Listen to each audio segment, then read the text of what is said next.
Amigos y amigas, nos encontramos en la biblioteca del Instituto Francés de Estudios Andinos, en la Alianza Francesa de Miraflores, y estamos conversando con los ganadores del concurso Narra la Independencia desde tu distrito, tu pueblo, tu ciudad, y el tercer lugar de este concurso, donde hay muy valiosos trabajos, ha sido ocupado por el historiador Paulo César Lanas, que se encuentra ya conmigo, y él ha trabajado un tema que a mí me ha llamado mucho la atención, porque es un tema que en la historia peruana, o una región, perdón, en que la historiografía peruana parece haber olvidado, salvo para hablar de la Guerra del Pacífico. Me refiero a Tarapacá.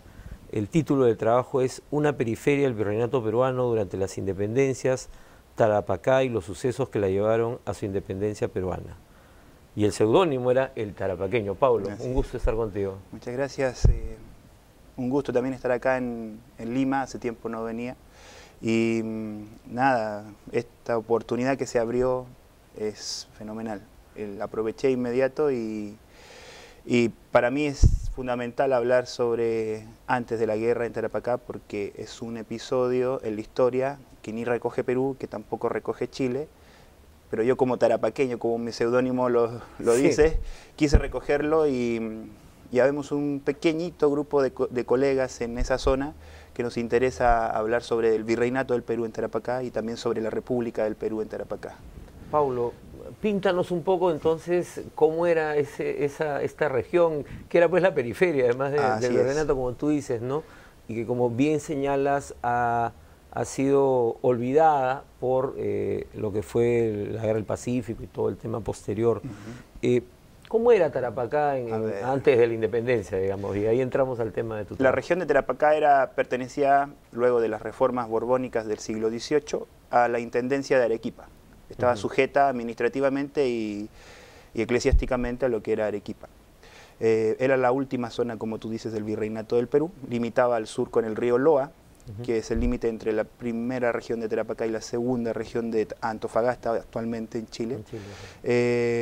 Y luego venía todo lo que era el partido de Atacama, que también con las reformas borbónicas pasó a la Intendencia de Potosí, a la Audiencia de Charcas, y era la salida al Pacífico que tenía el Virreinato de La Plata.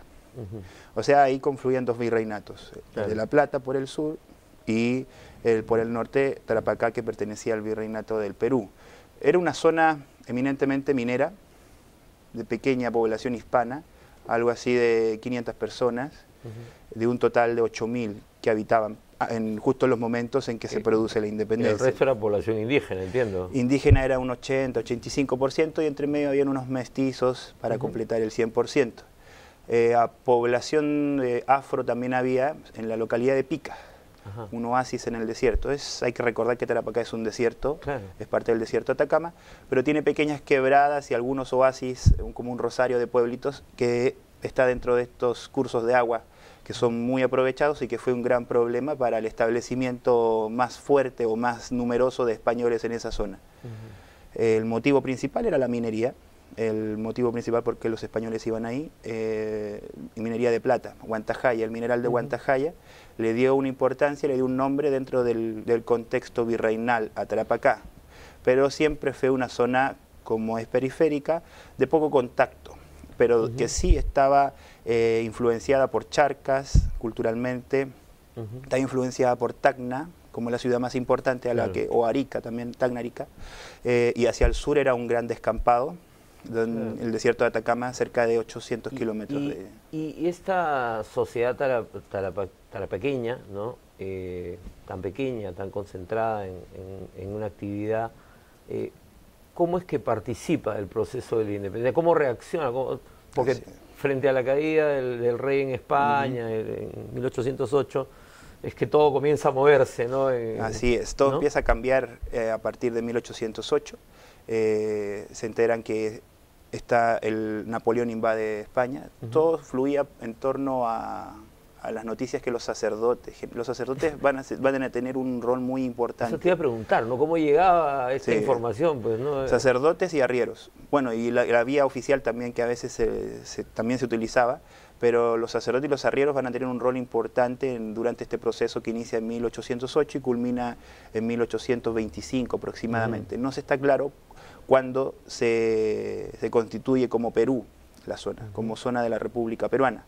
Lo que sí está claro que antes los mineros que defendieron al rey hasta último momento, ya no les quedó remedio que cambiarse de bando y ahora ser peruanos. O sea, eran españoles peninsulares, ni siquiera españoles criollos, que terminan siendo peruanos por no querer abandonar la zona. Algunos sí abandonan la zona y se van a Arequipa, que era donde tenían gran parte de su familia, tenían tierras. Además había sido un bastión de la resistencia a la independencia, ¿no? Bueno, y esto se condice con el segundo lugar, que habla sobre Arequipa, ¿no? Pertenecen a la misma intendencia. La zona de Arequipa posee un rasgo un poco de resistencia para los españoles. Claro. Y Tarapacá, al ser una zona semi-conectada con lo que estaba pasando, ante las insurgencias que habían en su alrededor, ya sea en Tacna, en Charcas o en Salta incluso, hay documentos que hablan que existe un miedo de invasión desde el sur, desde Salta, del sureste, ¿no? ¿Por qué? Porque Salta, como ayer se veía, como se hablaban algunos historiadores dentro de este magnífico coloquio que se ha desarrollado, Salta era una zona donde se proveían mulas, ¿no? Y caballos. Claro. Una zona donde cualquier ejército desearía estar ahí para poder tener acceso a esos animales, ¿no? Y ganar batallas. Los caballos en ese tiempo eran la máxima, tener caballería era lo máximo, ¿no? Y también estaba el miedo a la invasión desde el mar. Sabían que, por noticias que los mineros tenían con el consulado de comercio y también con el tribunal de minería, que habían problemas en el extremo sur del continente, en la zona ya de Chile, Concepción, y que también ya se había perdido esa zona, y que posiblemente Cochrane o Miller podían también llegar a algún puerto, entre ellos estaba Iquique, ¿no? O Arica. Y en concreto, ¿cuáles son los principales hechos que ocurren en la provincia, a ver, en este proceso que narras en tu trabajo? Hay un cusqueño que estoy siguiéndole la pista, que es Julián Peñaranda. No está claro si era tarapaqueño o cusqueño. Algunos documentos hablan que es, o más bien algunos autores en la bibliografía que consulté, dicen que es cusqueño. Pero cuando yo me encuentro con algunos documentos en el Archivo Histórico de Límites de acá de Lima, que agradezco mucho al Ministerio de Relaciones Exteriores por haberme facilitado la entrada, encuentro documentos de un insurgente que se llama Julián Enrique Peñaranda, y que dicen que es el cusqueño. Hay otros autores que separan a un tarapaqueño, que es Enrique Peñaranda, y otro cusqueño que es Julián Peñaranda. Que podrían ser la misma persona. Podrían ser la misma persona. Él estuvo involucrado en 1813 en la revuelta de Payardeli. En Tacna, ¿no? Y era como el emisario de Payardeli en Tarapacá. Pero esta revuelta tiene muy poca duración y no se sabe el destino de Peñaranda en ese instante. Hasta que en 1815 aparece este nuevo Peñaranda, Enrique, que los documentos dicen, pero encuentro que se llama Julián Enrique Peñaranda, que puede ser el mismo. Y comienza con su compañero Choquehuanca a revolucionar la zona. Ahora sí, ese fue el momento más crítico, para decirlo así, para la resistencia española en Tarapacá, 1815. Se revolucionan, apresan a muchos curas que eran favorables a los españoles, algunos mineros le roban, algunos mineros se van a Arica a refugiarse. ¿Y la población indígena seguía qué grupo? Hay población indígena que se suma.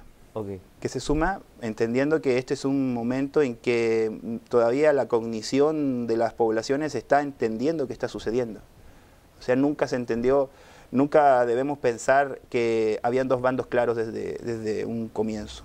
Bueno, además la gente iba y venía de los bandos, ¿no? Así es, iba y venía, tenía un hermano que estaba en un bando contrario, empezaba a creer en el proyecto que se fue formando poco a poco de crear una independencia, pero la población indígena, como te digo, se sumó en un momento, pero después había otra parte que permaneció leal al rey, hubieron caciques premiados por la captura de algunos sublevados, y me llamó la atención la figura de Manuel Tamayo. Manuel Tamayo fue un indígena cantor de iglesia, que fue el documento más sabroso, por decirlo así, que encontré, que se subió a la torre del poblado de Camiña, una parroquia del partido de Tarapacá, y empezó a cantar canciones contra Pezuela, contra el virrey Pezuela, sí, claro, y contra Manuel Almonte, un dueño de pozos de agua donde se trabajaba el mineral que se extraía de Huantajaya.